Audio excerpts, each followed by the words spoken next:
Един гамерски компютър за малко дете. Не съм малко дете. Тихо сега, няма да се обажда. Така, ще искам един геймерски компютър за малко дете. За голямо дете. Искате геймерски компютър, така ли? Ти защо ме поправиш мене, бе? Нали това ти казвам? Тихо сега, няма да се обажда. Така, казай сега там какво друго ми има. Трябва ви хард диск. Космодиск ли? Космодиск си имаме вкъщи. Не космодиск, хард диск. Не господине, твърд диск. Дето искам да е твърд. Да, твърд диск ще е.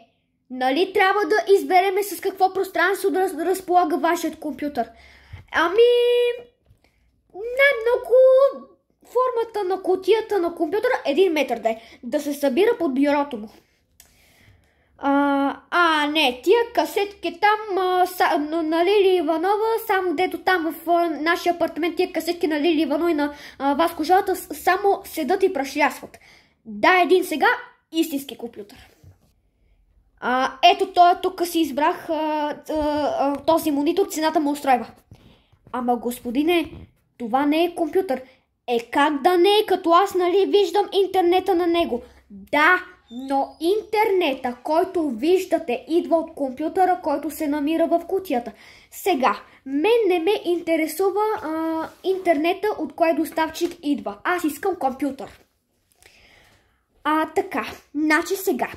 Слушайте ме много внимателно. Така, предполагам, че ще използвате компютъра за игри. Нали така? Какви игри ще играете на него? Дето иска там да играе у нас играта с газовете, бе. Какво? Какво? Георги, как се казваше тази игра? Among Us. Вече не искам да играя, защото е тъпа. Искам да играя Cyberpunk.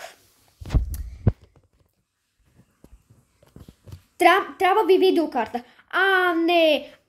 Не така видеокарта. Не бе, не такова видео. Сега, ти ли ще купуваш компютър или аз ще го купам компютъра? Казахте, искам този компютър с много кошта, там в бани.